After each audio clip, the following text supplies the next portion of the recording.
Okay, good morning po. Magandang umaga po sa lahat. Kamusta na po ang bawat isa mga kapatid? Nawa ay nasa maayos po tayo at ligtas sa anumang sakit o anumang karamdaman. Saan man tayo sulok ng mundong ito mga kapatid, tanda natin ay kasama natin si Lord.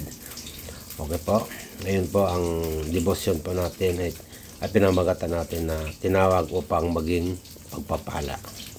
No? Tinawag upang maging pagpapala.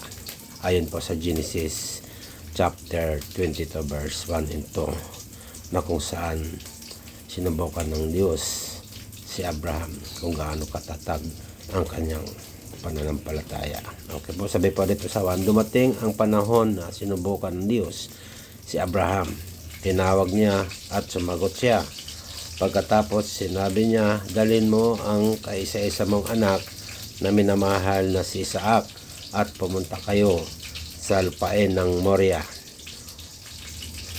Umakyat kayo sa bundok na ituturo ko sa iyo at ialay mo siya sa akin bilang handog na susunugin. Napakabigat mga kapatid sa pagsubok na nararanasan ni Abraham.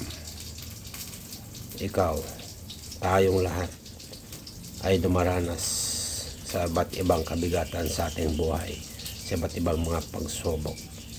No, mga kapatid, ngunit sa tagpong ito, sa tagpo ng nararanasan ni Abraham ay napakasakit. No, sapagkat involved ang kanyang anak sa sitwasyon ng pagsubok na ito. No, bilang isang magulang, no, ang anak mo pag ito po ay kahit nasaktan, kapag ito po ay namumroblema ay apektado tayo. Lalo na siguro kung unico iho o nag-iisang anak mo lang. No? Si Abraham mga kapatid, no? Dahil binigyan siya ng kaisa-isang anak, walang iba kundi si Isaac.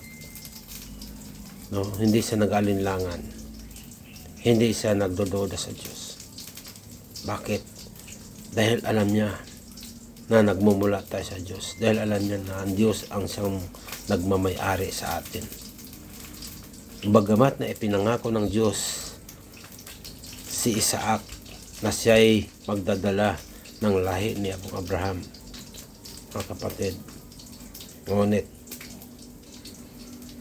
hindi pa sapat ang pananampalataya ni Abraham, kaya sinubukan ngayon ng Panginoon kung gaano katatag ang pananampalataya ng isang tao.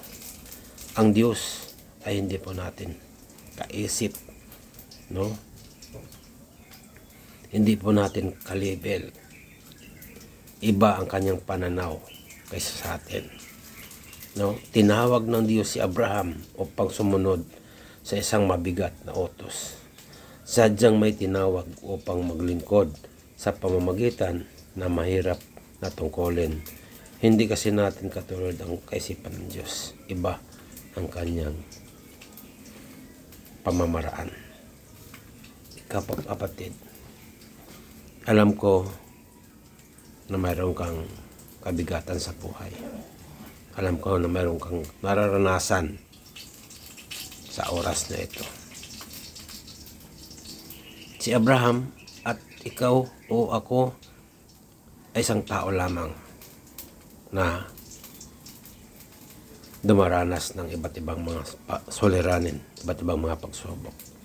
Ngunit ito lamang po ang tatandaan natin, na nangako ang Diyos na hindi kita pababayaan ni iiwanan man.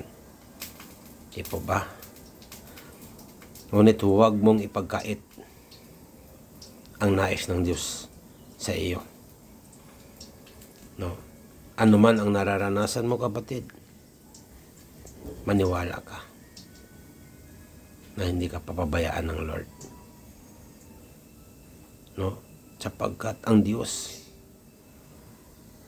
ay nalulugod sa atin, ay nahahabag sa atin ay nahahapis ang Lord sa atin habang tayo'y nahihirapan.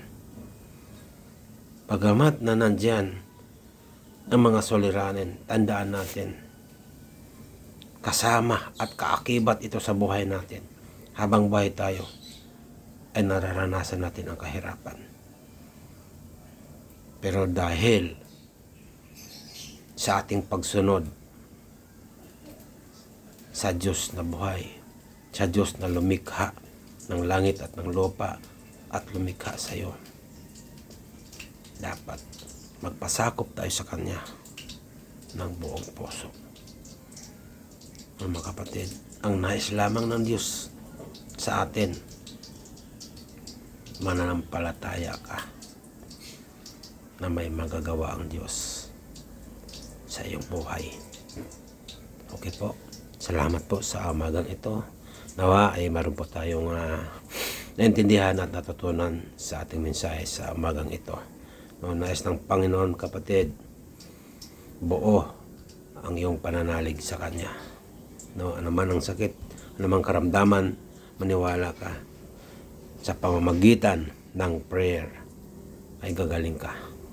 No, tandaan mo, kapatid, no, may isang babaeng 12 years na dinudugo dahil sa kanyang pananampalataya, dahil sa kanyang pananalig. Anong sabi ng Diyos? Anong sabi ng Panginoong Hesus? Magaling ka na dahil sa iyong pananampalataya. Ikaw, kung maniniwala ka sa iyong nararanasan ngayon, tsak, natutulungan ka ng Lord. Amen? Okay po, salamat po.